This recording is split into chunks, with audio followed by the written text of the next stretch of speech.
आज हम बात करने जा रहे हैं एक न्यू पार्ट के बारे में, that is a coordinate geometry. तो एक बेसिक सा स्टार्ट करते हैं हम लोग, जो बेसिक कॉन्सेप्ट आप लोगों ने पढ़ा हुआ है ऑलरेडी। क्लास 10 से चीज़ों को कनेक्ट करेंगे जिससे आपको चीज़ें आसानी से समझ में आ जाए। ठीक है, तो स्टार्ट करते हैं बेटा कोऑर्डिनेट ज्योमेट्री, और बहुत बेसिक चीज़ों के बारे में बात करेंगे हम लोग पहले। तो स्टार्ट करते हैं। तो पहली चीज़ तो हमें ये समझना है कि कोऑर्डिनेट ज्योमेट्री 2 पार्ट्स होते हैं। 2 पार्ट्स के अकॉर्डिंग आप उसको स्टडी कर सकते हैं। ठीक है, जैसे कि आप लोगों ने एक पढ़ा होगा रेक्टिलिनियर कोऑर्डिनेट ज्योमेट्री, या रेक्टिलिनियर प्लेन बोल सकते हैं उसे। ठीक है, एंड सेकंड होता है पोलर प्लेन। रेक्टिलिनियर के बारे में आप लोगों ने क्लास 10th में ऑलरेडी पढ़ा हुआ है कि रेक्टिलिनियर में 2 स्ट्रेट लाइंस होती हैं which are intersect each other at right angle. Simple सी बातें कर रहे हैं। तो ये हो गया एक्स एक्सिस बोलते थे आप इसे बोलते थे वाई एक्सिस। ये एक दूसरे को 90 डिग्री पे कट करते थे। ठीक है, एक्स, इसमें कोई भी पॉइंट P होता है जिसमें आपने इसे प्लॉट किया एक्स एंड वाई, जिसमें एक्स को आप बोलते हैं एब्सिसा और वाई को आप बोलते थे ordinate. X abscissa, y ordinate होता है। ठीक है, ये आपने ऑलरेडी स्टडी किया हुआ है। फर्स्ट क्वाड्रेंट होता था, ये होता था फर्स्ट क्वाड्रेंट, इसे बोलते थे आप सेकंड क्वाड्रेंट, ये थर्ड होगा, एंड अब दिस वन फोर्थ होगा। फर्स्ट क्वाड्रेंट सभी नंबर्स कैसे होते थे? पॉजिटिव, प्लस प्लस लेते थे आप इसे माइनस प्लस लेते हैं, इसे माइनस माइनस लेते हैं, और ये होता था प्लस एंड माइनस। ये साइन स्कीम थी इसकी, रेक्टिलिनियर प्लेन की ये साइन स्कीम थी। ठीक है, एक्चुअल में ये सारी चीजें आप लोगों ने स्टडी की हुई क्लास 10th में, 9th में इस टाइप से क्वेश्चंस देखे थे कि पॉइंट को कैसे प्लॉट करना होता है, डिस्टेंस निकालते थे। थोड़ा सा चेंज जो आता है वो पोलर प्लेन में आता है, जो कि आपको न्यू मिलता है। किसी भी पॉइंट को पोलर फॉर्म में कैसे लिखते हैं, तो इसको समझ लेते हैं। इसमें एक स्ट्रेट लाइन, एक इनिशियल लाइन बोलते हैं जिसे, जो कि आपके एक्स एक्सिस की टाइप से ही होती है। आप एक स्ट्रेट लाइन ड्रॉ कर देते हैं। ठीक है, आपने क्या किया, एक स्ट्रेट लाइन ड्रॉ कर दिया which is parallel to axis हो जाता है। इस पॉइंट को जहां से आपने स्टार्ट किया है, जैसे यहां पे क्या होता था, ओरिजिन होता था, उसी टाइप से यहां पर एक पॉइंट लेते हैं जिसे हम बोलते हैं पोल। क्या बोलते हैं? पोल। और इस स्ट्रेट लाइन को हम बोलते हैं इनिशियल लाइन। क्या बोलते हैं बेटा? इनिशियल लाइन बोलते हैं। ठीक है, अगर मान लीजिए कोई पॉइंट जो है, पॉइंट एक P ले लिया हमने यहां पर, जिसकी डिस्टेंस पोल से जो डिस्टेंस है उसे हमने R रिप्रेजेंट किया है, और इसके थ्रू जो एंगल फॉर्म हो रहा है, एंगल हमने लिखा क्या? थीटा। तो किसी भी पॉइंट को जो रिप्रेजेंट करने का तरीका होता है वो उसकी डिस्टेंस और उसके एंगल से मेजर होता है। उसकी डिस्टेंस और एंगल से मेजर करते हैं आप। ओके, अब समझना ये है कि डिस्टेंस और एंगल से मेजर कैसे किया जाता है। मान लेते हैं कि कोई पॉइंट दिया गया है, पॉइंट्स हम लिख लेते हैं, कुछ पॉइंट्स हम कुछ एग्जांपल्स आपको समझा देते हैं। मान लीजिए आपको एग्जांपल दिया गया 3, दिया गया है, 3 -π/3 दिया गया है, -3 -π/3 दिया गया है, एंड हम एक पॉइंट और लेते हैं -3 एंड π/3 ले लेते हैं। हम लोग लगभग में एंगल्स को सेम रखा है, और इन पॉइंट्स को कैसे प्लॉट करना होता है इसको देखते हैं। ध्यान रखिएगा बेटा कि जब एंगल का मेजरमेंट करते हैं और एंटी क्लॉकवाइज एंगल होता है तो उसे हम पॉजिटिव लेते हैं। एंटी क्लॉक में एंगल जो होता है वो पॉजिटिव एंगल आता है, और क्लॉकवाइज में एंगल नेगेटिव एंगल होता है, क्लॉकवाइज में। ठीक है, और जो R की डिस्टेंस जो है, डिस्टेंस भी आपको यहां पे नेगेटिव दिख रही होगी, तो डिस्टेंस को कैसे मेजर करते हैं? नेगेटिव। तो डिस्टेंस जो होती है वो इसकी इमेज होती है। जो नेगेटिव डिस्टेंस है उसको हम एज अ इमेज लेते हैं। तो इन पॉइंट्स को हमें प्लॉट करना है, तो पॉइंट्स को प्लॉट कैसे करना है देखिएगा। हमने एक इनिशियल लाइन ड्रॉ कर दी बेटा, इनिशियल लाइन, ये पॉइंट क्या हो गया? P हो गया, इसे हम पोल बोल देते हैं। ठीक है। अगर 3 पाई बाई 3 तो ऑब्वियस सी बात है जो पॉइंट आर डिस्टेंस का था वो डिस्टेंस 3 हो जाएगी और यहां से एंटी क्लॉकवाइज एंगल जो होगा वो पाई बाई 3 होगा और ये पॉइंट पी हो जाएगा, that is 3 pi by 3। Okay, अब समझते हैं कि 3 पाई बाई 3 तो हो गया। अगर इसी एंगल को अगर हम क्लॉकवाइज में मेजर करते, इसी पॉइंट को क्लॉकवाइज में मेजर करते, तो अगर आप यहां से यहां तक जा रहे होते तो आपको मालूम है कि एंगल जो होता है नेगेटिव होता है लेकिन डिस्टेंस जो होती वो पॉजिटिव हो जाती क्लॉकवाइज के केस में। तो ये केस किसका हो गया? 3 पाई बाई 3 का हो गया।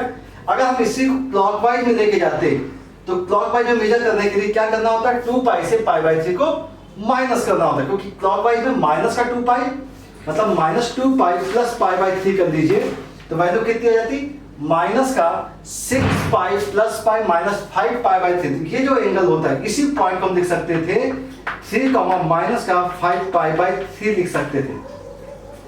ओके, तो क्लॉकवाइज हमने क्या किया?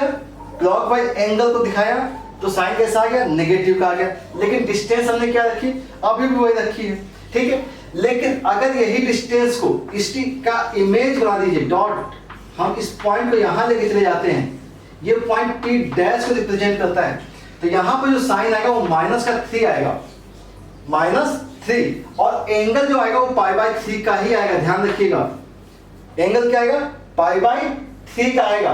और इसी पॉइंट को हम और भी लिख सकते हैं। मान लीजिए हमने क्या किया, इस पॉइंट के रिस्पेक्ट में हम इस क्लॉकवाइज की रोटेशन दे देते हैं, क्लॉकवाइज देते और इस पॉइंट को दिखाते तो हम इसे लिखते 3 समझिएगा 3 ये जो एंगल होता है, ये एंगल क्या होता? ये एंगल होता पाई माइनस पाई बाई 3 होता। पाई माइनस पाई बाई 3 का मतलब हो गया pi minus pi by 3 2 pi by 3, और ये जो रोटेशन होता माइनस का 2 पाई बाई 3 का होता। बात समझ में आ रही होगी आपको? क्योंकि अगर मैं क्या किया, इसके अकॉर्डिंग क्लॉकवाइज रोटेशन दिखा दिया और ये जो हो गया अब ये डिस्टेंस मेजर हो गई। हमने अब इसकी इमेज नहीं ली है, इसके अकॉर्डिंग ये डिस्टेंस कितनी है? 3 डिस्टेंस पे है। ओके, तो जब भी आपको पॉइंट अगर निगेटिव में दिया गया डिस्टेंस तो ध्यान रखेंगे क्या करेंगे आप? उसकी इमेज लेंगे, उसका रिफ्लेक्शन लेंगे। ओके, अब बात आती है कि अगर मान लीजिए -3 माइनस पाई बाई 3 होता तो हम लोग को क्या करना होता? -3 माइनस पाई बाई 3। तो समझिएगा -3 पाई बाई 3, समझिएगा हम एक काम कर सकते हैं, ये जो पॉइंट है इस पॉइंट को अगर हम इस क्लॉकवाइज लेके आते, यहां दिखा देते हैं, ठीक है ना, ये पॉइंट हो जाता है, ये इनिशियल लाइन हो जाती। अब हमें डिस्टेंस क्या दिखानी थी? 3 और माइनस पाई बाई 3, तो माइनस पाई बाई 3 आपका इधर कहीं आता और इस केस में ये जो पॉइंट हो जाता वो होता 3 माइनस का पाई बाई 3 हो जाता, 3 माइनस पाई बाई 3। और इसका अगर हम रिफ्लेक्शन लेते, तो इस पॉइंट को हम क्या लिखते हैं? नेगेटिव -3, और ये एंगल होता माइनस का पाई बाई 3 का। तो जब भी आप रिफ्लेक्शन लेंगे तो जो डिस्टेंस है उसको आप नेगेटिव लेंगे। बात समझ में आ रही होगी आपको? और एंगल का हमने यहां पे अभी कुछ भी नहीं किया, एंगल -पाई बाई 3 ही होगा।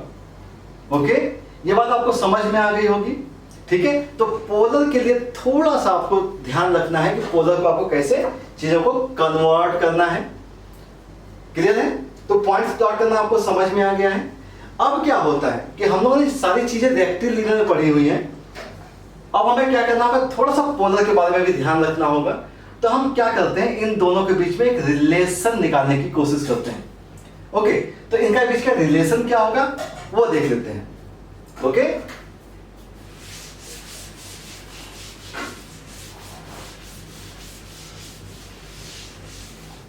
तो हम बात करेंगे बेटा कि किसी भी पॉइंट को अगर प्लॉट करना है, रैंडमली अगर पॉइंट को प्लॉट करने दिया जाता, मान लीजिए आपसे कहा जाता 5 पाई बाई 4 कहा गया, आप इसको प्लॉट कीजिए। तो प्लॉट करने का मतलब क्या था? आपने क्या किया? एक इनिशियल लाइन ड्रॉ कर दिया, ये पोल हो गया, 5 डिस्टेंस हो गया और 5 पाई बाई 4। अब ये सोचिए कि कितना होगा, ये पाई प्लस पाई बाई 4 है, तो पाई प्लस पाई बाई 4। तो अगर आपने इधर ड्रॉ किया तो ऑब्वियस सी बात है ये जो डिस्टेंस होगी ये पाई प्लस पाई बाई 4 होगी अगर आपने एंटी क्लॉकवाइज लिया, ठीक है। तो ये डिस्टेंस क्या हो गई, ये 5 और 5 पाई बाई 4 हो जाएगी, ये पॉइंट रिप्रेजेंट करेगा। अगर इसी को हम क्लॉकवाइज लेके आते तो क्या हो जाता, 5 कॉमा कितना हो जाता, माइनस का 3 पाई बाई 4 हो जाता ना, क्योंकि अगर आप क्लॉकवाइज का रोटेशन देखते हैं तो एंगल नेगेटिव आ जाता, जबकि डिस्टेंस क्या थी, वो अभी भी पॉजिटिव रहती, क्योंकि यहाँ पे हमने रिफ्लेक्शन तो लिया नहीं है। रिफ्लेक्शन लेते तो क्या हो जाता, ये नेगेटिव हो जाता। हमने केवल क्या किया, एंगल का रोटेशन देखा, एंटी क्लॉकवाइज लिया तो पॉजिटिव ले लिया, क्लॉकवाइज लिया तो नेगेटिव ले लिया, ठीक है। एक आइडिया समझ में आ गया, ठीक। तो अब कनेक्शन देखते हैं, relation between polar and Cartesian form.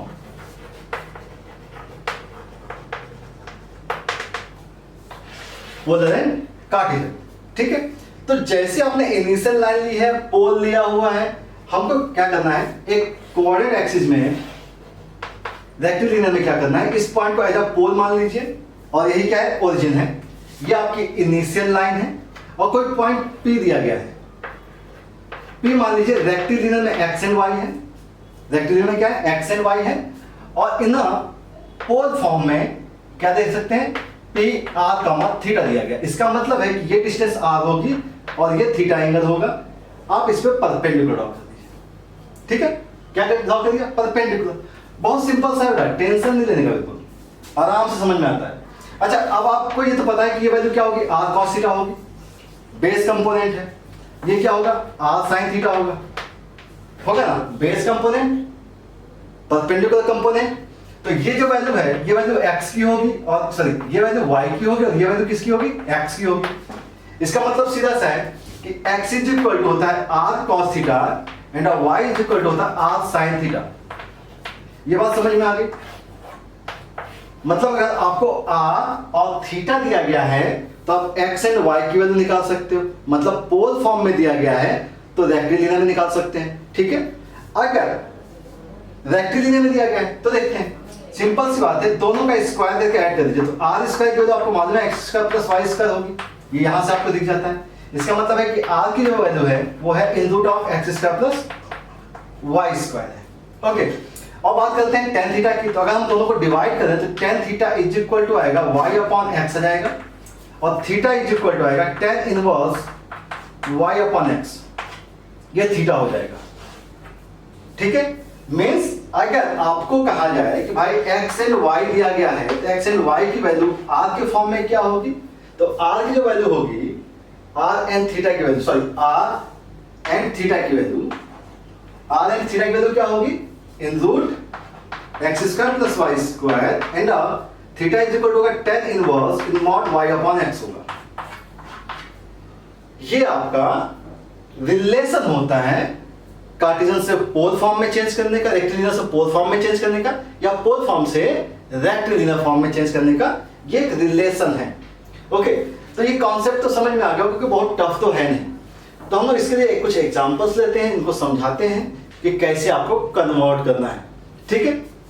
चलिए तो देखते हैं।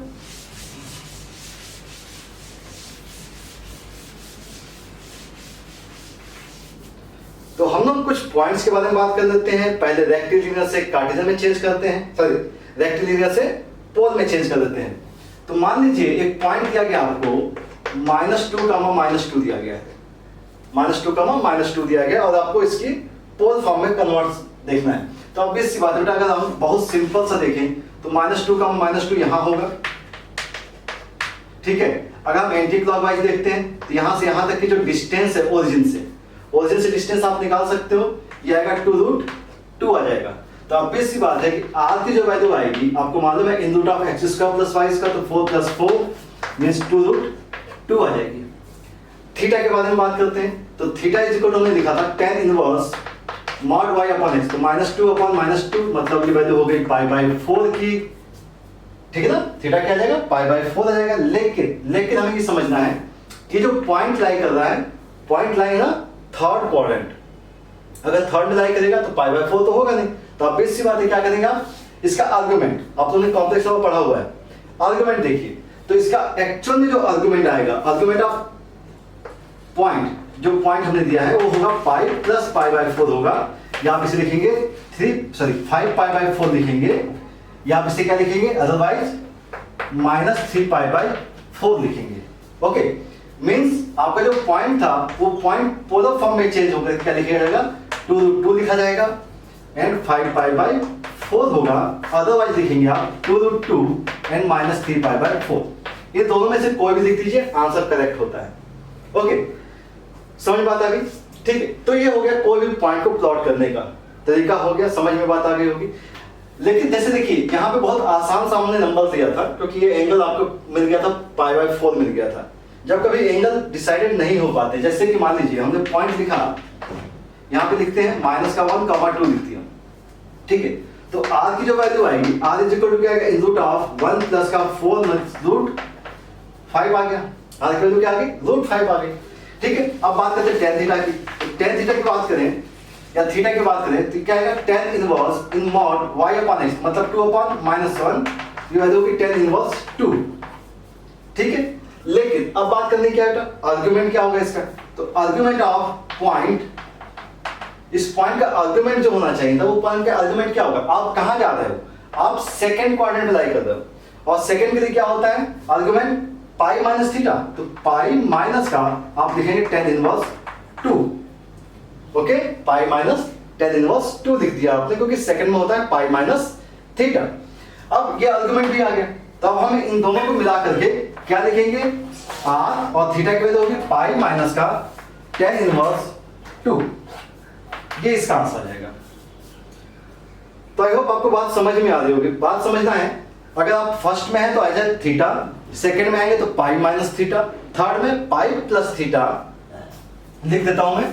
अगर फर्स्ट है तो जस्ट थीटा लिखेंगे, और सेकंड क्वाड्रेंट है तो पाई माइनस थीटा होगा, थर्ड क्वाड्रेंट है तो pi plus theta, otherwise minus pi plus theta लिख सकते हैं आप। ठीक है, फोर्थ है तो फोर्थ में माइनस थीटा लिख दीजिए, या 2 पाई माइनस थीटा लिख दीजिए, दोनों की वैल्यू सेम होती है। ठीक है, 2 पाई माइनस थीटा लिखेंगे तो भी बात आ जाएगी, ठीक है ना। लेकिन हाँ एक चीज समझते हैं, एक तो माइनस थीटा माने क्लॉकवाइज किया, और 2 पाई माइनस थीटा किया तो एंटी क्लॉकवाइज किया। क्लियर है? ठीक, तो ये होता है कि अगर आपको रेक्टिलिनियर से चीजों को पोलर फॉर्म में चेंज करना, हमने 2 एग्जांपल यहाँ पे लिख दिए हैं, आई होप आपको बात समझ में आ गई होगी। बात करेंगे अब पोलर से रेक्टिलिनियर में चेंज करने की।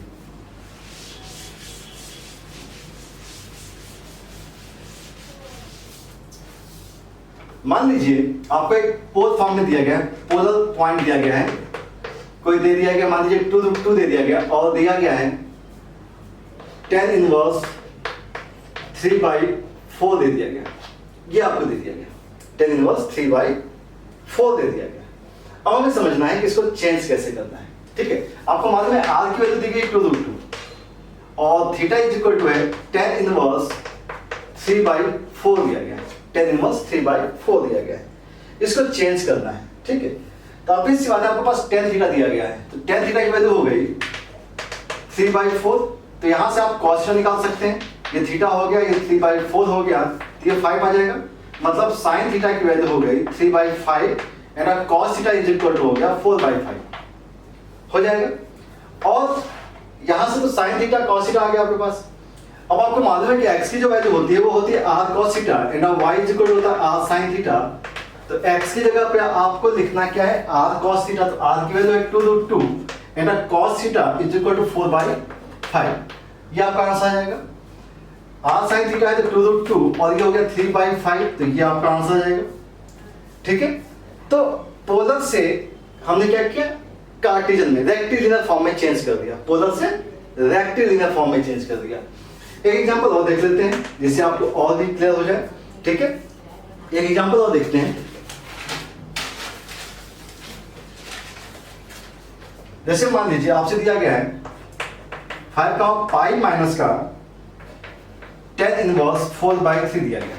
ठीक है, पाई माइनस tan इनवर्स 4/3 दिया गया, तो ऑब्वियस सी बात है कि r की जो वैल्यू दी गई वो आपको 5 दी गई है, और थीटा इज इक्वल टू दिया गया पाई माइनस tan इनवर्स 4/3 दिया गया है।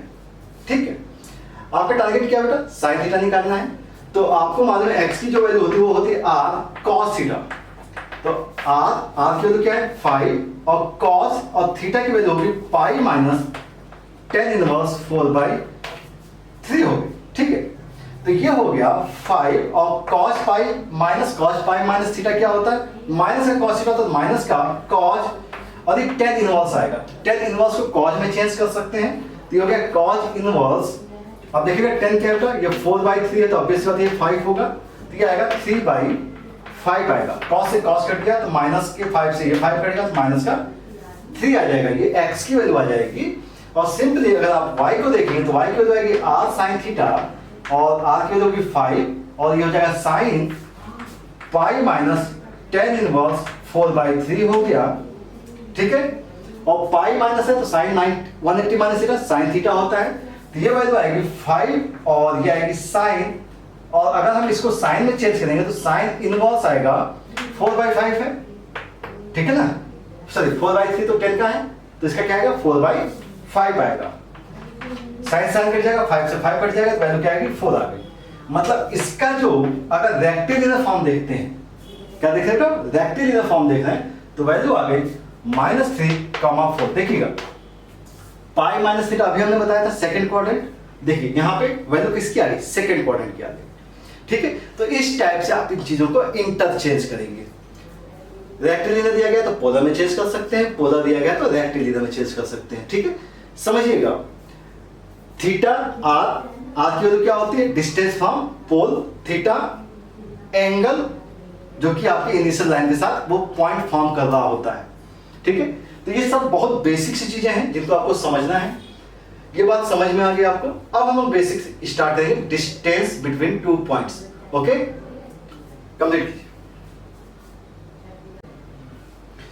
हाँ तो बात करें थोड़ा कुछ इक्वेशंस की। अगर मान लीजिए कभी भी पोलर फॉर्म में आपको इक्वेशन दी गई है और जनरली हम लोग की आदत होती है कि हम लोग उसको रेक्टिलिनियर फॉर्म में ही सॉल्व करने की आदत होती है, तो पोलर से रेक्टिलिनियर फॉर्म में कैसे आप चेंज करेंगे उसके बारे में बात कर देते हैं। मान लीजिए एग्जांपल दिया गया है कि आप r² दिया गया a² cos 2 थीटा, ये पोलर फॉर्म में पोलर इक्वेशन को हमें चेंज करना है रेक्टिलिनियर फॉर्म में,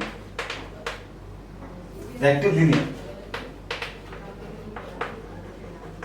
ठीक है। बहुत सिंपल सा केस है।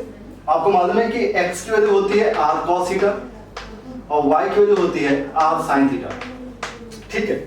तो अगर आप देखें तो x और आपको मालूम है कि r की वैल्यू क्या होती है बेटा, x² प्लस का y² होती है r² इज इक्वल टू, ठीक है। चलिए चेंज करके देखते हैं। r² इक्वल टू दिया गया a² cos 2 थीटा दिया गया है, तो हम एक काम कर सकते हैं, a² cos 2 थीटा का मतलब होता है cos² थीटा माइनस का sin² थीटा होता है, ठीक है। ये वैल्यू होगी a² cos² थीटा का मतलब हो गया x² अपॉन r² माइनस का y² अपॉन r²। ये r² है, r² एलसीएम आ जाएगा तो वैल्यू आएगी r4 a² x² minus y²। और r पावर 4 अगर देखा जाए तो वैल्यू आपको दिख रही होगी यहाँ से, तो वैल्यू क्या होगी x² प्लस y² का होल स्क्वायर हो गया और a² x² माइनस y² हो गया। This is rectilinear form, x and y के फॉर्म में आ गया, रेक्टिलिनियर है।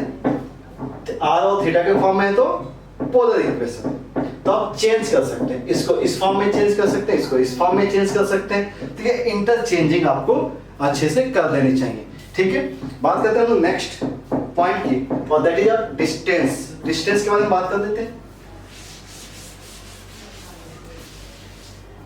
चलिए तो हम लोग बहुत बेसिक सी चीजें करेंगे। डिस्टेंस बिटवीन 2 पॉइंट्स, जो फर्स्ट फॉर्मूला आप लोगों ने पढ़ा हुआ है, डिस्टेंस बिटवीन 2 पॉइंट्स, ठीक है ना। अगर मान लीजिए कोई 2 पॉइंट दिए गए हैं, हम लोग इसका ये फटाफट क्वेश्चंस को सॉल्व भी करते जाते हैं। ए भी दिया गया है, 2 पॉइंट दिया गया है, इस पॉइंट को मान लीजिए x1 y1 दिया गया है और ऑब्वियस सी बात है वैल्यू दी गई है x2 y2 दी गई है। अगर आप इन दोनों को ज्वाइन कर दें, ठीक है ना, तो आपको मालूम है कि इसके बीच की डिस्टेंस क्या होगा, ये पॉइंट क्या होगा, ये पॉइंट होगा x1, 0 और ये पॉइंट होगा x2, 0। तो इसके बीच की डिस्टेंस x2 माइनस का आप x1 लिख सकते हैं, लिख सकते हैं। ऐसे ही अगर हम इन दोनों पॉइंट को ज्वाइन कर दें, ध्यान रखिएगा पैरेलल ड्रॉ किया है, अगर पैरेलल ड्रॉ किया है तो ये पॉइंट इस पॉइंट के बीच की डिस्टेंस देखिए बेटा, ये पॉइंट के बीच की डिस्टेंस क्या होगी, इसके बीच की डिस्टेंस होगी y2 माइनस का y1। ओके, अब ये ट्राइंगल बन गया, that is a right angle triangle. Right angle triangle में आपको मालूम है, ये बेस आपको पता है, हाइट मालूम है, तो A B square is equal to आएगा। अगर मान लीजिए इस पॉइंट को पी मान लेते हैं तो ए पी स्क्वायर प्लस का पी बी स्क्वायर, ऐसा हो जाना चाहिए। तो ए बी की जो वैल्यू आएगी वो आएगी in root of A P. A P का मतलब क्या बेटा, ये डिस्टेंस x2 माइनस का x1 होल स्क्वायर और प्लस पी बी, ये डिस्टेंस, इस डिस्टेंस को लिखेंगे y2 माइनस का y1 होल स्क्वायर। ये होती है डिस्टेंस बिटवीन 2 पॉइंट। और ये क्लास 10 में आपने ऑलरेडी किया हुआ है, तो बहुत ज्यादा सोचना नहीं इसके बारे में, ठीक है। कुछ एग्जांपल्स इसके देख लेते हैं हम लोग कि डिस्टेंस को कैसे मेजर करते हैं, ठीक है। जैसे एक एग्जांपल है, find the maximum distance between a cos theta b sin theta, sorry a है यहां पर भी, और यहां पर है a cos five and a sin five दिया, ठीक है। इसके बीच के में डिस्टेंस मेजर करनी है, वो भी मैक्सिमम डिस्टेंस मेजर करनी है, और a यहां पर पॉजिटिव दिया गया है। क्या दिया गया, a पॉजिटिव। तो सिंपल डिस्टेंस फॉर्मूला, तो डिस्टेंस फॉर्मूला क्या होगा, इन रूट ऑफ x1 x2। अगर आप x1 माइनस x2 करिए या x2 माइनस x1 कीजिए, कोई फर्क तो पड़ता नहीं है, आपको पता है।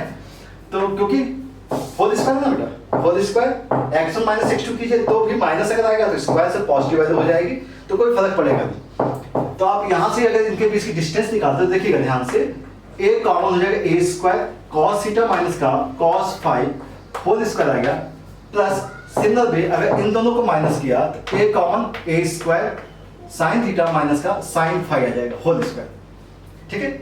इस स्क्वायर को बाहर निकाल सकते हैं, बाहर निकाल दीजिए, a बाहर आ गया, इन रूट ऑफ इन दोनों का स्क्वायर कर देते हैं, स्क्वायर किया जाए तो cos स्क्वायर थीटा प्लस का cos square five plus minus का 2 cos थीटा cos फाइव और plus sin square theta plus sin square five और माइनस का 2 sin थीटा और sin फाइव हो गया। ये वैल्यू हो जाएगी cos square theta plus sin square theta 1, ठीक है। cos square five plus sin square five 1, तो 1 प्लस 1 2 हो गया। तो ये आ गया a in root of 2 minus का 2 कॉमन लिया, ध्यान से देखेंगे cos theta cos five plus sin theta sin five आ गया, cos theta cos five plus sin theta sin five. शायद फॉर्मूला याद आ रहा होगा आपको, फॉर्मूला याद आ रहा है, फॉर्मूला क्या होना चाहिए, cos थीटा माइनस का 5, ठीक है। cos a माइनस का मतलब होता है cos a cos b plus sin a sin b, ये वैल्यू आ गई, ठीक है।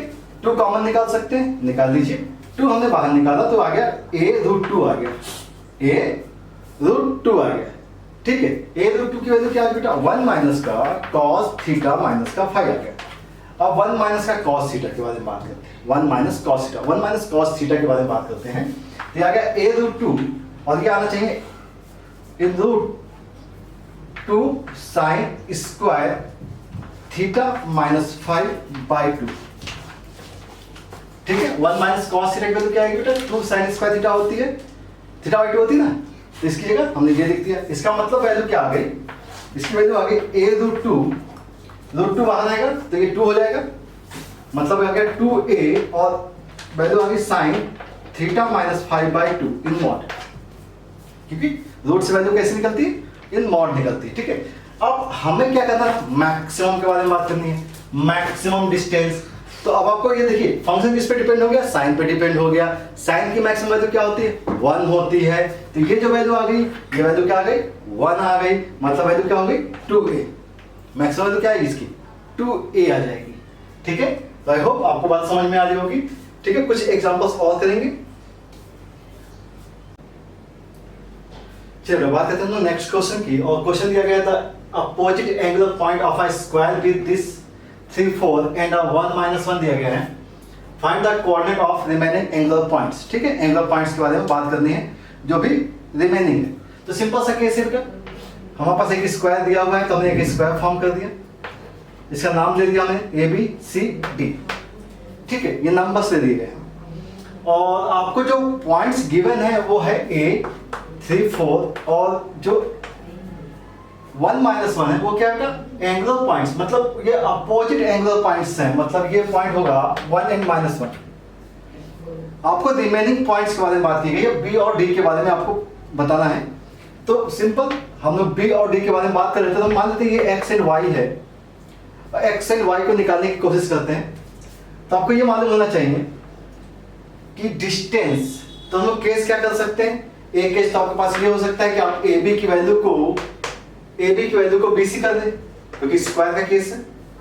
ए बी की वैल्यू क्या कर सकते हैं, BC कर सकते हैं। इसका मतलब ये हो सकता है कि ए बी की जो वैल्यू है वो हो सकती है x - 3 का स्क्वायर हो सकता है plus y - 4 square is equal to BC के बारे में बात करें तो आपको दिखेगा x - 1 का स्क्वायर दिखेगा और प्लस y + 1 का स्क्वायर दिखेगा।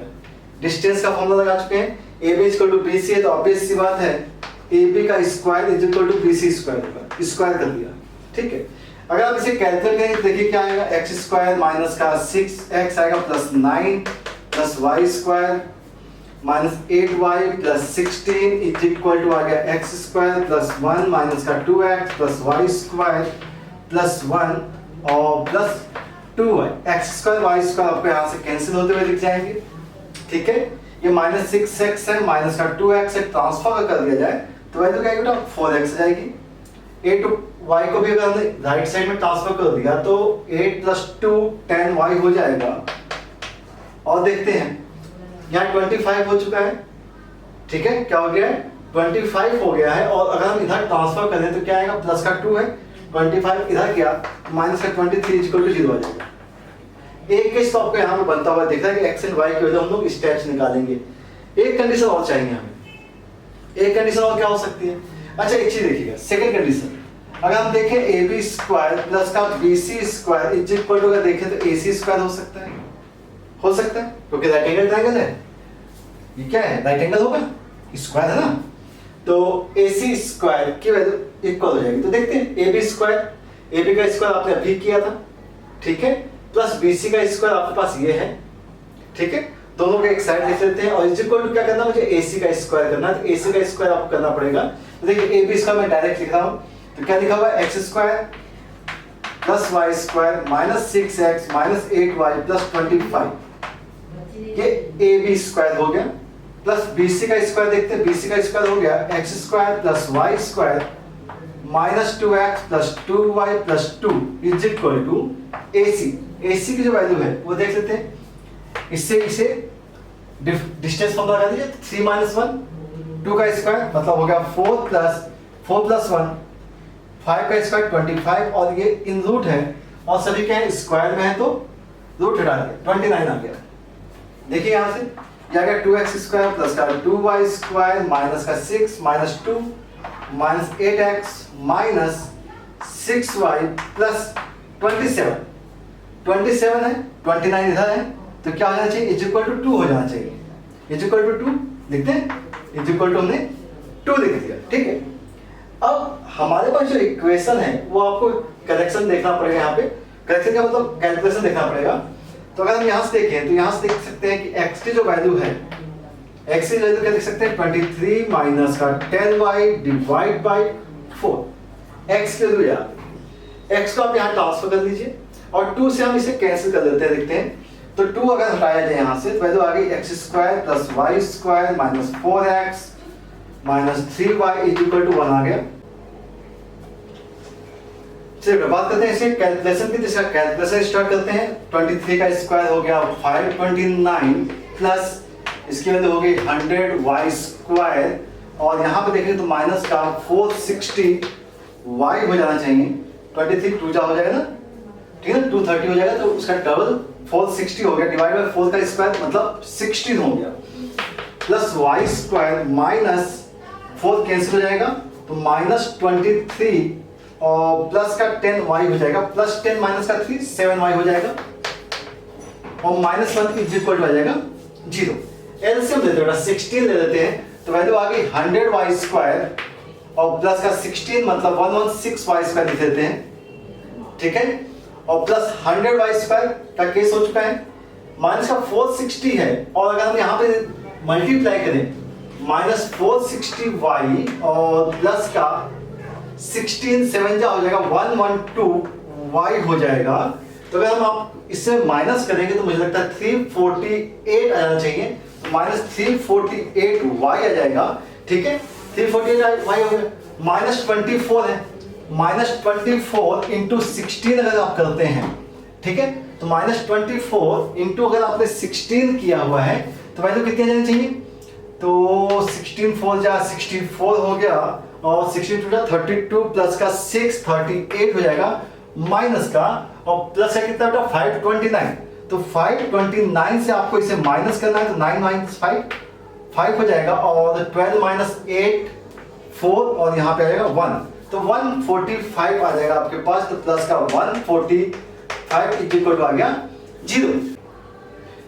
हाँ जी, तो अब हम क्या कर सकते हैं, इसे सिंपलीफाई करते हैं। अब सिंपलीफाई करने पे देखिए यहाँ से 29 कॉमन आ जाएगा, तो वैल्यू आ जाएगी 4y स्क्वायर माइनस का 12y plus 5 is equal to 0 आ जाएगा। मतलब इक्वेशन आ गई 4y स्क्वायर माइनस का 12y plus 5 is equal to 0। Okay, और 5 4 जा कितना था 20, 10 2 जा 20, तो अब इस बात 4y स्क्वायर माइनस का 10y minus 2y plus 5 is equal to हो गया 0। सो 2y कॉमन, तो 2y minus 5 and minus 1 2y minus 5 is equal to 0। तो y की वैल्यू आ गई 5/2 एंड 1/2, दो वैल्यू आ गई, y की दो वैल्यू आ गई है। अब y की अगर दो वैल्यू आ गई तो ऑब्वियस सी बात है आपके पास x की भी दो वैल्यू आएंगी y के रिस्पेक्ट में। तो x की वैल्यू क्या थी? x की वैल्यू थी 23 माइनस 10y डिवाइड बाई 4। तो अगर हमने y की वैल्यू को 5/2 लगाया है तो यहाँ पे कितना आ जाएगा 5/2 से 2 कैंसिल 25, तो मतलब माइनस का 2/4 मींस वैल्यू आ गई माइनस का 1/2 जब आपने 5/2 लगाया। और जब 1/2 लगाया तो यहाँ पे आएगा 5, 23 माइनस 5 की वैल्यू कितनी होगी 18, 18/4 मींस वैल्यू क्या आ गई 9/2 आ गई, तो 9/2 आ जाएगा। मतलब आपके पास जो पॉइंट्स आ रहे हैं वो पॉइंट्स क्या है, एक तो माइनस का 1/2 के रिस्पेक्ट में वैल्यू आई है 5/2 और सेकंड है 9/2 के रिस्पेक्ट में वैल्यू आई है 1/2। ये दो पॉइंट्स आएंगे आपके रिमेनिंग। इसे हम बोल सकते हैं बी और इसे बोल सकते हैं डी। तो these are the required points. Okay, तो थोड़ा सा कैलकुलेटेड है लेकिन कॉन्सेप्ट इसमें कुछ नहीं है, केवल आपके पास कैलकुलेशन है। जो कॉन्सेप्ट था वो केवल ये था, ठीक है, जो डिस्टेंस फॉर्मूले में आपको यूज करना था। नेक्स्ट क्वेश्चन देखें, चलिए नेक्स्ट क्वेश्चन देखते हैं।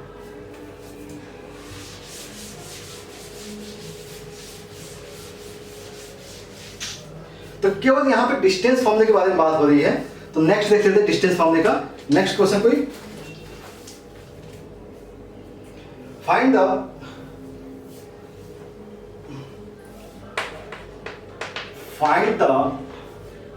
circumcenter of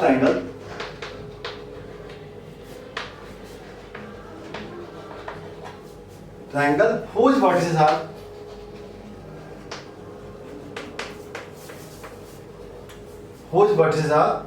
-2 -3 -1 0 and 7 and minus का 6 दिया गया है। Okay, and also find the radius.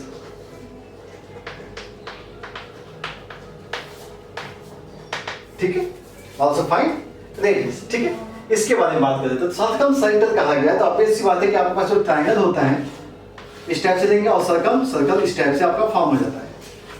ठीक है, सर्कल मतलब वर्टिसेस से पास होगा। पॉइंट्स दिए गए आपके पास, ए दिया गया है मान लीजिए माइनस का 2 -3 दिया गया है, बी आपके पास है -1 0 दे दिया और सी है 7 और माइनस का 6। सर्कमसेंटर का मतलब ये है कि आपके पास जो पी पॉइंट है एक्स एंड वाई, इससे यहां तक की डिस्टेंस, यहां की डिस्टेंस और यहां की डिस्टेंस सेम होनी चाहिए। डिस्टेंस सेम होगी ना, तो AP इज इक्वल टू आ गया PP इज इक्वल टू आ गया PC।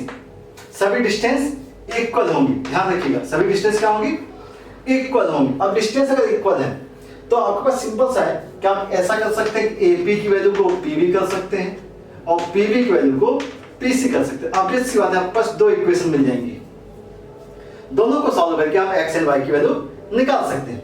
जब आपके पास xy मिल जाएगा तो इनके बीच की डिस्टेंस निकाल दीजिए, रिजल्ट आ जाएगा आपके पास रेडियस का भी, सेंटर भी आ गया, रेडियस भी आ गई। तरीका समझ में आ गया?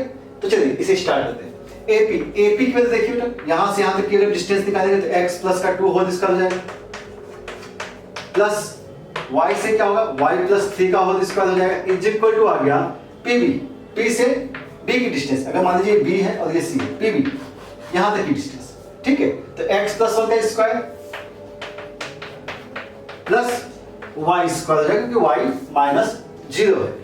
कैलकुलेट कर लीजिए तो x स्क्वायर कट जाएगा, 4 प्लस का 4x आ गया प्लस का y स्क्वायर प्लस का 6 प्लस का 6y plus 9 is equal to आएगा x स्क्वायर प्लस 1 प्लस का 2x plus y square, x square y square cancel out हो गया, 4x 2x है तो यहाँ पे आ गया 2x, 6y है, ठीक है ना, तो 6y इधर y है नहीं तो 6y रहेगा, प्लस का ये हो गया 13 और यहाँ आ गया 1, तो 13 माइनस 1 12 हो गया, तो 12 लिख दिया, मतलब हो गया x plus 3y plus 6 is equal to 0। This one equation, okay, एक इक्वेशन आ गई। अब सिंपल हमने क्या किया था, AP की वैल्यू को PB के बराबर कर दिया था, अब PB की वैल्यू को हम PC के बराबर कर सकते हैं, तो PB की वैल्यू PC के बराबर, PB आपके पास ये है, ठीक है। तो देखें x प्लस 1 का स्क्वायर मतलब x स्क्वायर प्लस 1 प्लस का 2x प्लस y स्क्वायर, ये हो गया PB,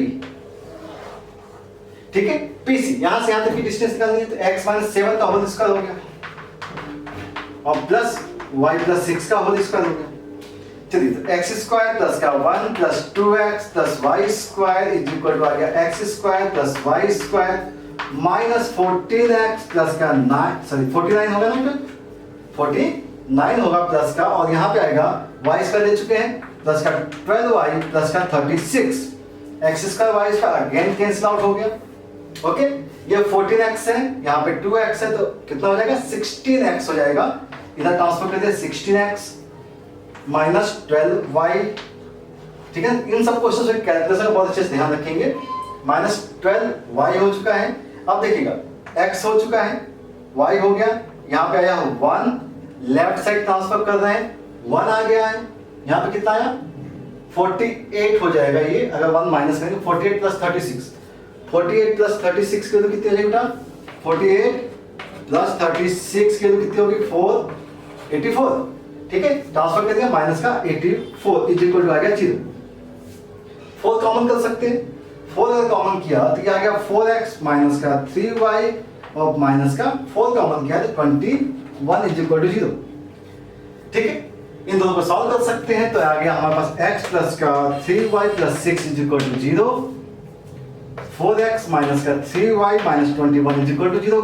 कैलकुलेट कीजिए 5x माइनस का 15 इज इक्वल टू 0 आ गया, तो x की वैल्यू आ गई 3, x क्या आ गया 3 आ गया, अगर x 3 है तो x की वैल्यू 3 लगा दी तो 9 हो गया, ट्रांसफर किया y की वैल्यू कितनी आ गई -3, y की वैल्यू कितनी आ गई बेटा -3 आ गई, x एंड y आ गया, वैल्यू क्या आ गई 3 एंड -3, ठीक है। अब एक काम कर सकते हैं, ये हमें क्या मिल गया सर्कमसेंटर मिल गया। अब अगर बात करेंगे रेडियस की तो रेडियस की वैल्यू मतलब PB, P से B, क्योंकि ये आसान था इसलिए हमने पकड़ लिया इसे, तो 3 देखिए 3 का स्क्वायर, अब आप इसे कर सकते हैं ना, कितना आएगा 3 प्लस 1 4 का स्क्वायर मतलब हो गया 16 प्लस माइनस 3 का स्क्वायर 9 हो गया, और ये आएगा रूट के अंदर मतलब वैल्यू क्या आएगी 5 आ जाएगी, तो रेडियस क्या आ गई इसकी 5 आ गई, समझ में आ गया होगा, ठीक है ना। तो डिस्टेंस फॉर्मूले से हमने कुछ बेसिक से क्वेश्चंस के बारे में बात कर ली और कैलकुलेटेड पार्ट भी कर लिया है, जिससे आपका 10th रिकॉल हो जाएगा कि हम लोग इस टाइप से क्वेश्चन को सॉल्व करते थे, ठीक है। अब हम बात करेंगे सेक्शन फॉर्मूले के बारे में कि सेक्शन फॉर्मूला आपको कैसे सॉल्व करना होता है, और देन उसके आगे उसके एग्जांपल्स के बारे में बात करेंगे, ठीक है।